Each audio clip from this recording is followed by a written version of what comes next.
welcome to the third episode of Probably Nothing. Thank you for all the comments, kind words and the many positive feedbacks about this project and the support. A lot has happened again the last few days. On 6th of May, the exchange Alp Limit has listed IOTA. This exchange is already 5 years on the market and is the official partner of Borussia Dortmund. This and a look at the imprint shows that the exchange is serious. In the DeFi world there is a new player, Accumulator. Currently there is only a Twitter account and no website. According to their statement, they focus on safety and security, which in turn will not lead to high returns as with other providers. Accumulator will allow investment in IOTA, Shimmer and Assembly. Inspyred is also now an official partner of the IOTA Foundation. It is nice to see that many projects are official partners of the IOTA Foundation. This gives you security and the feeling to invest in the right project without taking bigger risks. There was an update for the IOTA Treasury. Fulo posted a tweet about it. In this meeting the current status was explained. So the team is waiting until the Firefly team is ready, then the voting system can be implemented. It is therefore ready. The system how to vote should be as simple as the stacking principle. It's about 50t IOTA, which will either be spread for the community and projects or burned. In the same video, Cappy explains again his proposal and his idea for increasing the Shimmer Supply by 20%. On the 12th of May, there is an event from Zededa about CO2 emission savings. The guests will be Steve Todd from Dell and Matt Yager. Registration is free. The talk starts at 8:40 and lasts 15 minutes. There is another conference from 13th till 15th of May, Tomorrow Conference. Nenad will present IOTA there. The whole thing will take place in Serbia and there is a fee. TangleSwap is actively participating in Cappy's proposal and increasing Shimmer Supply. I mentioned it again, the community is invited to give their opinion.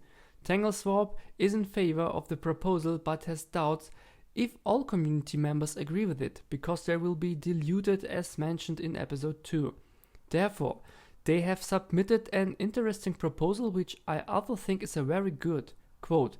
We believe that this figure given by Cappy above represents a middle ground that allows for relevant funding opportunities while keeping dilution at a reasonable level. We propose that this direct value proposition benefits Shimmer holders directly by requiring projects launched through this funding to drop a certain amount of their token offering to Shimmer holders. The relative amount of tokens to be dropped could be tied to the relative amount of funding provided by the Shimmer increase funds.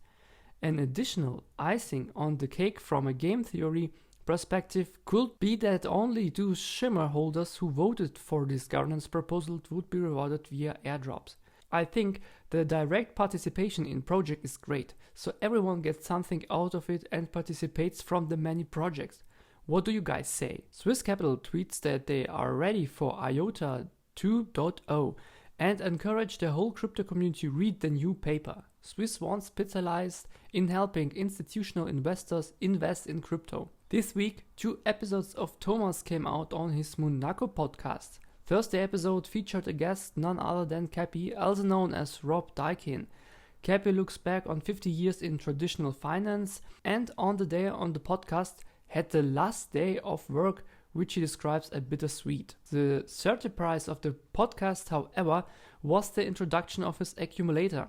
Anyone who has ever acted on a DEX knows that the profits do not automatically flow back into the pool. Cappy's accumulator takes care that your profits automatically flow back into the pool of your choice. For example, if you have a trading pair of Bitcoin and IOTA and your profits come in form of IOTA to your wallet, the accumulator will automatically exchange 50% of your IOTAs into Bitcoin and adds this 50% exchange Bitcoin plus the 50 remaining IOTA into your Bitcoin IOTA pool. This will allow you to significantly increase your annual expected return short APY. Furthermore, Cappy aka Rob is also planning explanations via video tutorial. It is worthwhile for everyone interested in DEX to have Cappy on the screen. And who wants to learn more should listen to the podcast and follow the link in the video description. The second episode is about Daubi in the form of Linus, Patrick and Lee Caruli. The team around Daobi consists of 5 people, most of whom will know Linus. I already introduced the principle of how Daobi works in episode 1. The team is very serious about free-to-play and made it clear that you don't need coins or a wallet to play Daobi.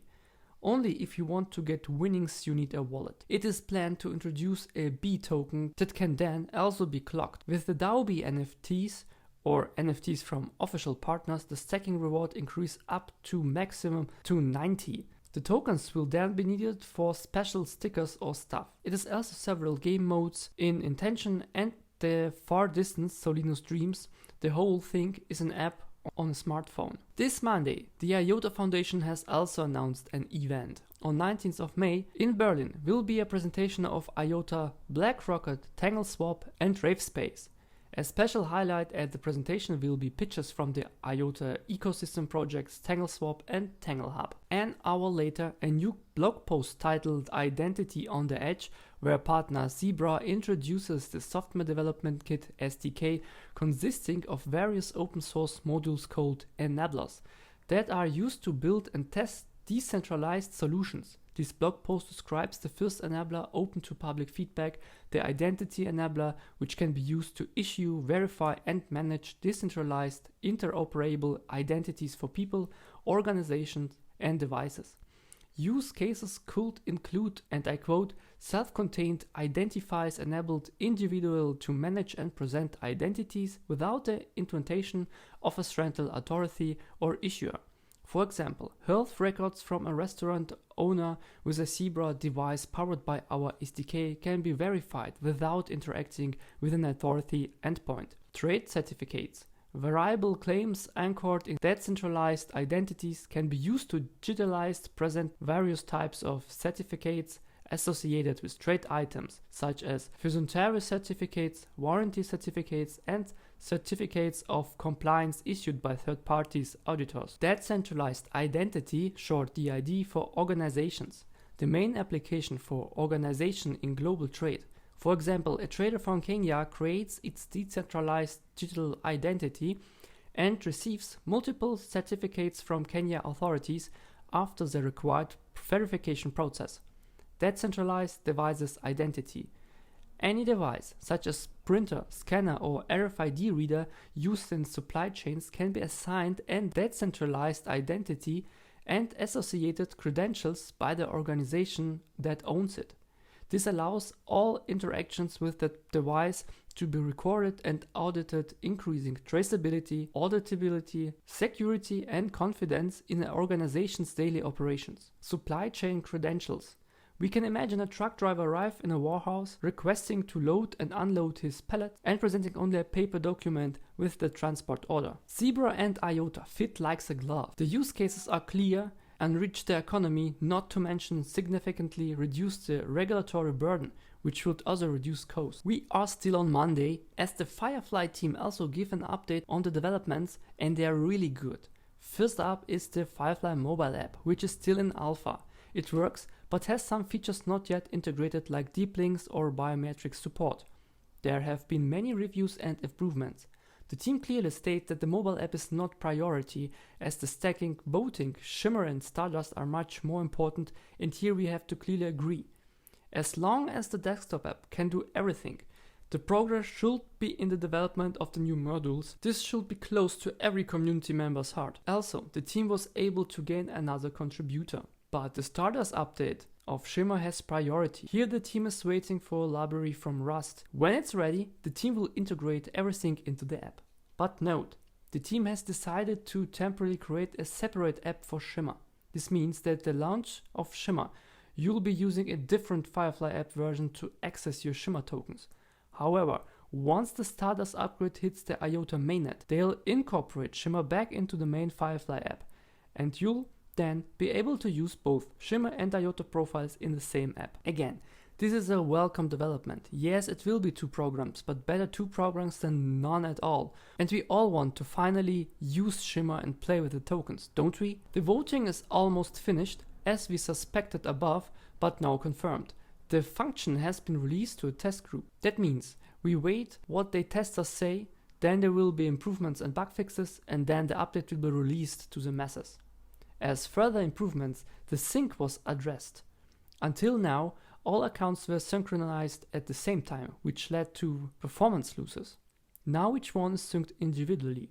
This will speed up your user experience. This week, there was another listing of IOTA on bitoasis.net.